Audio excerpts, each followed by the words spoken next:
Welcome to Jewish Inspirational Stories. We're reading from the book Vayamayin. Bumps and humps.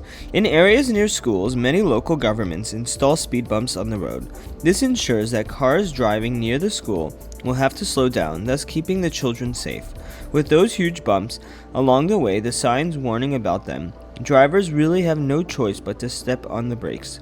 However, not everybody can understand the wisdom behind these humps in the middle of the blacktop, nor can they comprehend the wisdom behind the signs notifying drivers of the up-and-coming obstacles. Countryman Bumpkin was visiting the big city. Coming across a speed bump, he could not hold back his laughter. When his friend asked him what was so humorous, he replied, "I can't help it. The government is crazy. This is ridiculous. There are signs everywhere, 20 feet, that we're coming up to a speed bump. Then when we arrive at the bump, there's white paint scribbled on the road indicating the bump. Not only that, but on the bump itself, there are warning arrows directing us where to go. Do you have any idea how much all this costs? The signs must be welded and cut and painted and installed. And on the streets themselves, the paint has to be refreshed every year. They're taking unsuspecting taxpayer money and throwing it in the garbage. For a fraction of the cost, the government can just straighten out the bumps, and they wouldn't have to do all this painting and sign making. It's insane. Why shouldn't I laugh?" His friend looked at him in disbelief. Now he was the one laughing. "Are you serious? Do you really think that these bumps just happen to be there on their own? They're placed there with a plan, in order to slow you down.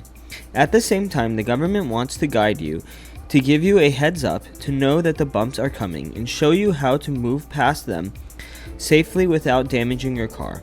Sometimes we encounter spiritual bumps, challenging obstacles on the road of life. We may ask, why does it have to be so hard to serve Hashem?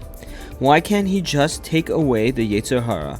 Why can't Hashem remove all the temptation and only allow us to encounter pure and holy sights all day?